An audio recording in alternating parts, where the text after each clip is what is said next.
É um juiz, mas já sentou também no banco dos réus. Ronaldo Tovani.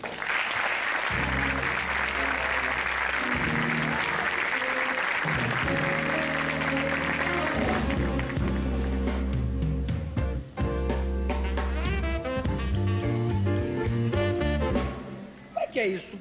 Como é que o juiz senta no banco dos réus? Você já foi processado, é isso? Já fui processado, para o meu orgulho, 14 vezes. Nossa, mas você é muito orgulhoso. Não, eu me orgulho pelo seguinte, Jô, porque nenhuma dessas vezes que eu fui processado foi por um motivo que arranhasse a minha honra. Foi simplesmente por eu contestar o sistema, e inclusive o próprio Poder Judiciário ao qual eu integro. Então eu contesto veementemente esse afastamento que existe do Judiciário em relação ao povo. Eu sou um juiz do meu tempo, Jô. Eu sou um juiz que eu quero o Poder Judiciário próximo do povo, servindo ao povo, que é, em última análise, quem paga o juiz. Então, por contestar isso, é que eu acabo me envolvendo em processos e mais processos. Mas você tem sido absolvido desse processo? Não, já fui condenado a 4 meses de prisão. E já fui condenado a 4 meses de prisão pelo meu tribunal, por unanimidade de votos. Condenado por unanimidade? Unanimidade. São 25 desembargadores que julgam o juiz. E todos eles? Todos eles por unanimidade. Teve até um caso interessante, Jô, porque no julgamento até um desembargador dormiu. Então eu não sei se o voto dele eu conto ou não conto. Sabe? Eu fico na dúvida. Um voto silencioso. É um voto silencioso. Ele dormiu, então na hora de votar, cutucaram, ele acordou e falou pela condenação. E então, no susto? Foi um voto no susto? Foi a... Por uma condenação. Mas graças... Por que é que você foi condenado? Nesse caso específico, Jô, foi porque eu escrevi numa sentença que o governador Nilton Cardoso deveria há muito tempo estar atrás das grades. Então, por essa razão, eu fui processado e fui condenado. Mas depois, veja bem, graças a Deus, o judiciário não é só mazelas, não. Impetrou-se um habeas corpus no Superior Tribunal de Justiça e o ministro Fráqueres Cartesini, uma das reservas morais da magistratura do STJ, então fulminou a minha condenação e disse que o juiz tem que fazer suas críticas, o juiz é um homem do povo e o juiz não pode ter a sua boca tapada e ele tem que falar o que realmente ele acha, porque isso é uma garantia da liberdade do povo. E então trancou o processo e anulou a minha condenação. Senão eu estaria cumprindo a pena dos 4 meses. Aí ele tinha poder para isso? Ele tintinha poder para isso. Mas você, por exemplo, você como que é um juiz, né? Que é uma pessoa que conhece a lei de trás para diante e de diante para trás. Você acha que é possível uma pessoa fazer esse tipo de comentário que você fez ao governador Nilton Cardoso sem provas? Não, veja bem, Jô, isso foi dentro de um contexto, quer dizer, não foi feito assim aleatoriamente. Isso foi ditado dentro de uma sentença, com fundamentação, uma sentença com várias laudas. Então eu não fiz acusação assim, à torta e à direita. Eu escrevi isso numa sentença fundamentada e pedi a oportunidade da exceção da verdade. Porque quando alguém é processado, ele tem o direito de excepcionar a verdade, vale dizer. Ele tem o direito de provar aquilo que ele falou. Eu pedi essa oportunidade e isso não me foi concedido. E você teria dados para eu teria elementos para isso. Agora, isso não foi um fator isolado, tem outros. Atualmente eu estou novamente sendo processado também. Não diga. Exato, porque, Jô, a polícia prendeu 2 pobres coitados e tacou num xadrez, sem água, sem comida, sem colchão, sem cobertor, sem nada. Em Caldas? Isso em Caldas? Isso ali na minha região. Eu sou juiz de Caldas, numa cidade que me pertence à minha comarca, que chama Ipuiuna. Isso em Ipuiuna? Ipuiuna, que é a cidade de 60 quilômetros da minha comarca. E aí? E aí tacou os 2 na prisão, e pior do que isso, Jô, sem guarda de cadeia. Então significa, se algum deles tivesse um infarto ou qualquer coisa, não tinha quem socorresse, eles estavam trancafiados. Eu então soube disso e imediatamente pedi uma ordem de soltura, porque a prisão era ilegal. Ninguém pode ser preso se não for em flagrante delito ou por ordem do juiz. Certo. Então eu expedi uma ordem de soltura, essa ordem de soltura não foi cumprida. No dia seguinte, quando eu chego no fórum para trabalhar de manhã, 9h30 da manhã, aí eu recebi a comunicação que eles estavam presos ainda. Eu tentei contato com a delegacia, o telefone não atendia. Tentei contato com a PM, não tinha telefone.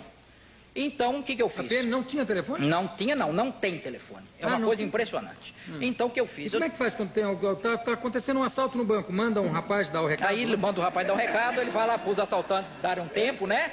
E até chegar. Não tem telefone. Ou é por telegrama, manda um telegrama. Tambor. E o que esses 2 rapazes tinham feito? Um havia bebido. Na festa, bebeu, gente pobre, gente humilde, gente simples, havia bebido. E o outro havia atrasado uma pensão alimentícia, eu determinei a prisão dele, ele pagou a pensão alimentícia e eu expedi ordem de soltura. E não soltaram. E aí ele foi preso. Ele ficou preso e não soltaram. Então o que eu fiz? Peguei meu carro, me desloquei. Eu não tenho carro oficial. Me desloquei com o meu carro a 60 quilômetros, cheguei lá, não tinha guarda de cadeia. Cadê o delegado? Não está na cidade. Policial militar, a chave do cadeado da cadeia, não tenho chave. Escrivã, não tem. Detetive, não tem. Então o que eu fiz, Jô? Catei uma marreta e arrebentei o cadeado. Soltei os dois e... Veja bem. Você é o Zorro. Soltei os dois. Então o que acontece? Uma coisa interessante. Soltei os dois, presos ilegalmente. Se fosse um filhinho de papai que tivesse preso, baixava um batalhão de advogados ali. Mas dois pobres, coitados, ninguém vai. Então ou o juiz age de uma forma equivalente para todos, ou senão ele nem pode ser juiz. Evidente. Mas aí você foi processado? Aí por isso, aí o que acontece? Aí soltei os dois, aí o vice-corregedor, desembargador Lauro Pacheco de Medeiros Filho, sabendo disso, ele então mandou abrir um processo por dano ao patrimônio público, porque eu havia quebrado o cadeado. Patrimônio público exato, é o cadeado. E aí ele mandou um carro oficial de Belo Horizonte a Caldas, são 450 quilômetros, com motorista, com escrivão, com um juiz, para me ouvir e tal. Quer dizer, gastou muito mais do que o cadeado. E eu falei, eu pago o cadeado, inclusive, juiz. Eu também pago, esse cadeado você paga. Não, eu trouxe o cadeado. Novo. Eu comprei o cadeado. Está aqui o cadeado para a cadeia de... para Ipuiuna, mas isso para evitar, porque, Jô, eu posso, se condenado, eu posso levar 3 anos de prisão por ter destruído o cadeado.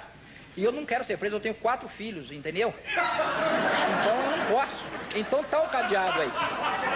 O cadeado está aí. São 3 anos por um cadeado por quebrar o cadeado. A pena é de 6 meses a 3 anos de prisão. Então, como foi aberto o processo, eu temo ser condenado.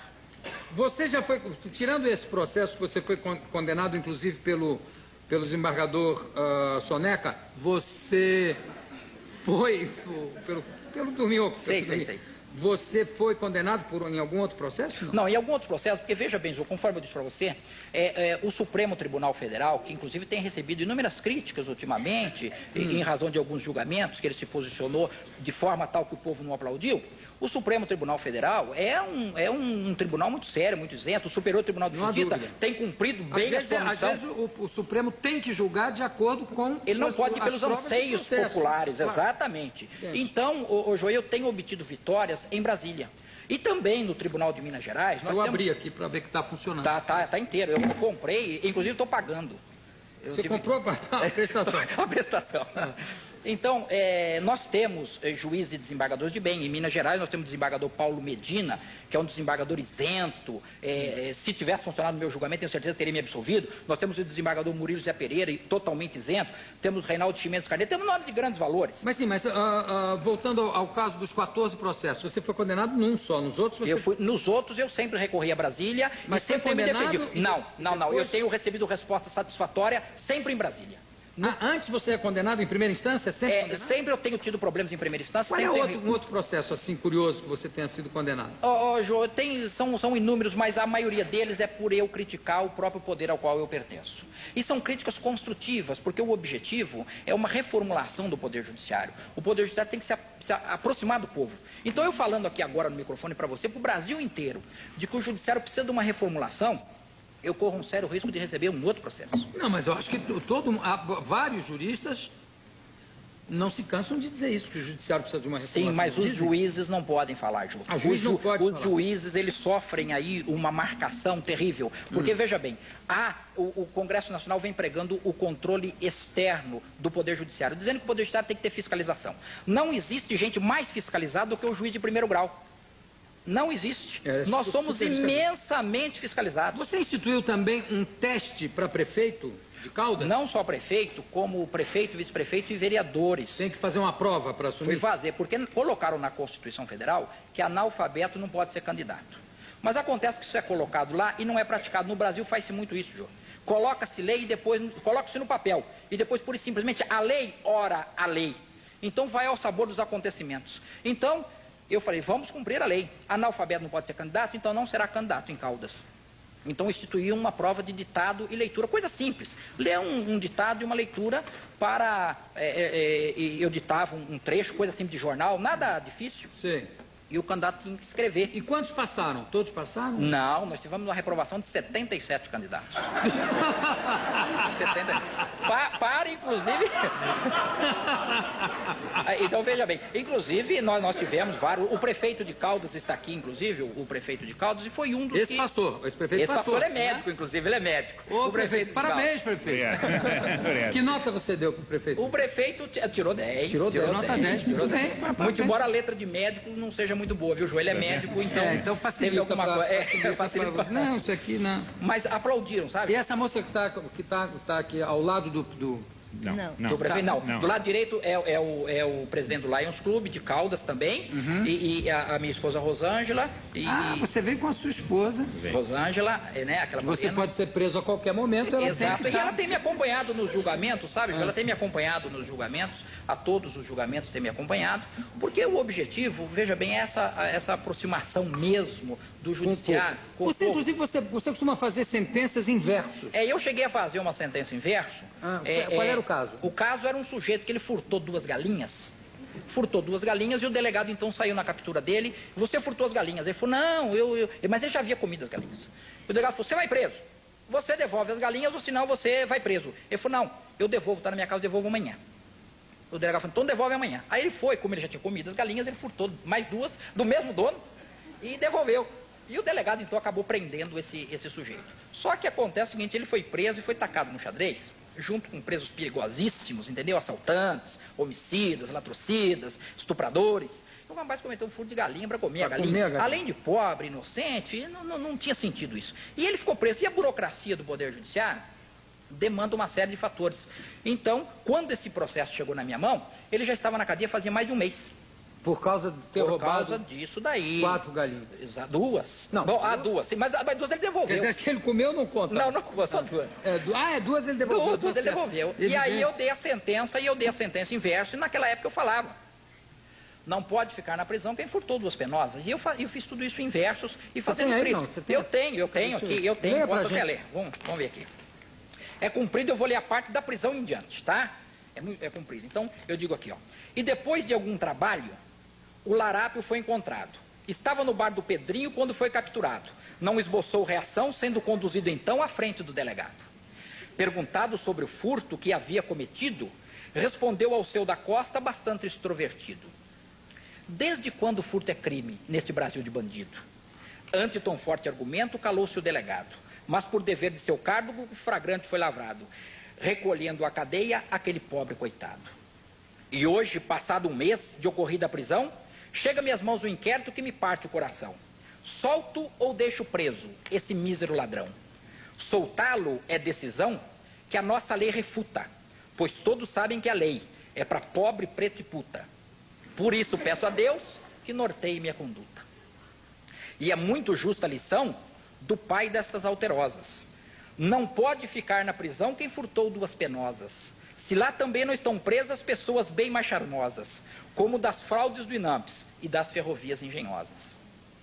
Afinal, não é tão grave aquilo que ao seu fez, pois nunca foi do governo nem sequestrou Martinez, e muito menos do gás participou alguma vez. Vasculhem a vida desse rapaz e nada de mal vão encontrar. Nem guarda-chuva ou mochila, nem bicicleta para andar. E quanto a jet ski, de presente, nem pensar. Também suas iniciais são AC e não PC. E ademais 30 mil dólares nunca viu, nem na TV. Para que então processá-lo e aprontar tanto auê?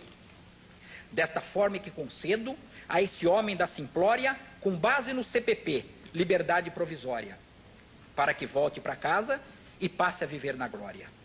Se virar homem honesto e sair dessa sua trilha, permaneça em sua casa ao lado de sua família, devendo, se ao contrário, mudar-se para Brasília.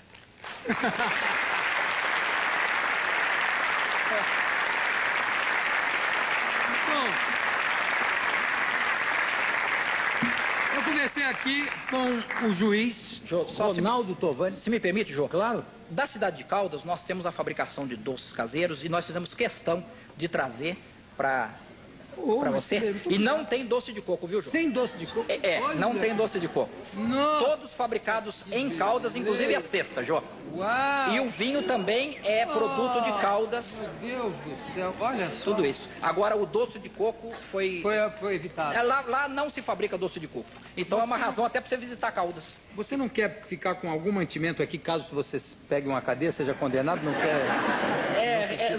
Não, mas o prefeito já se comprometeu. Se isso acontecer, ele haverá de levar uma cesta dessa para mim também. Maravilha. Obrigado ao pessoal de Caldas, obrigado pelo carinho. Quem manda na prefeitura é o Tovani. Hein?